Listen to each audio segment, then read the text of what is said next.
Before Holy Mass, I heard Jesus moaning. Oh, it was a most horrible sound, the sound of a despairing heart.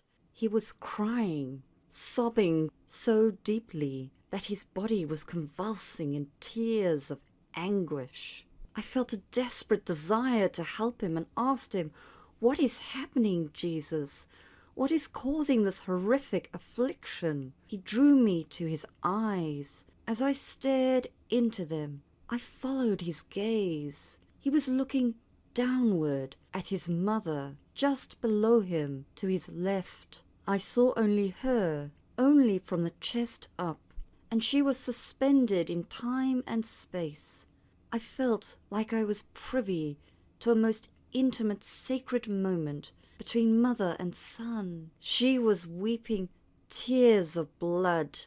These tears signified wars.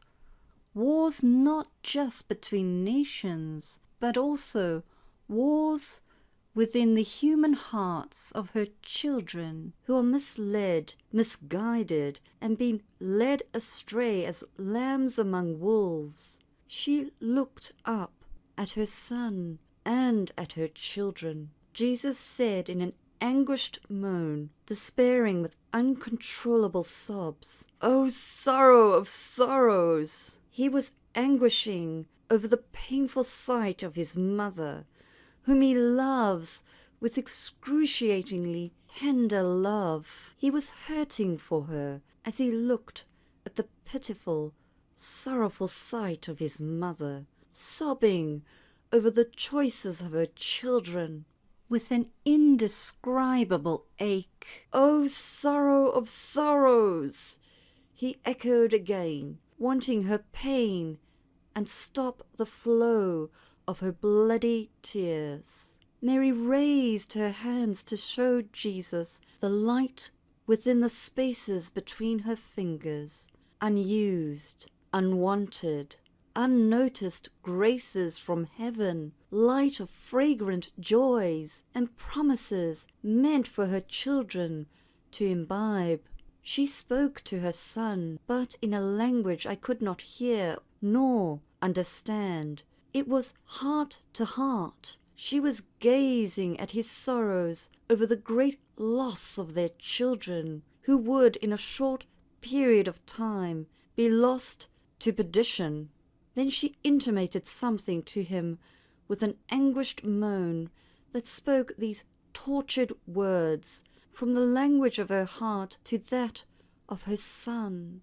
"With all that we have done for them." Then their sorrows united, the sorrow of Mary and the sorrow of Jesus. He looks at her and she looks at him. He did not want to see her like this, and she, distressed over the pain it was causing him, wanted to console him, but she could not stop the blood tracing the features of her face because of the sins of her children. At that moment, both Jesus and Mary inscribed in my heart that the bloody tears profusely falling are an echo of the great pains of sin. I couldn't stand what I was seeing and felt like I needed to do something to help, but I didn't know what. "Oh, Mother! Oh, Jesus! How can I help you? What can I do? I am a little nothing, yet my heart beats for love of you. Please tell me what to do." Jesus and Mary spoke together. I understood what they were saying, though they did not move their lips. Absolute, bold declarations came from their hearts with a thunderous tone, as if they were trying to get across the same things they had said thousands of times through the ages. Sacrifice, penance, sufferings-incense, be light. Tell all who will listen to turn from their sinful ways. Guard your eyes, guard your mind and your hearts. Forgive one another.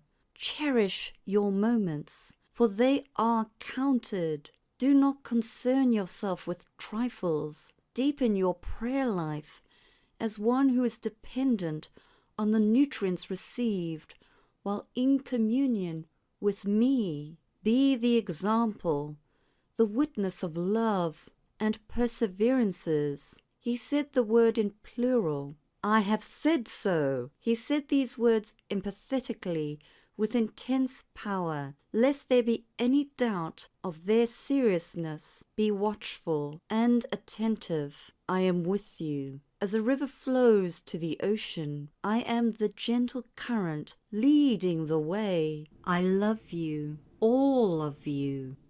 Vision of the agonizing Jesus on the cross to Vicky Smith on December 1st, 2025.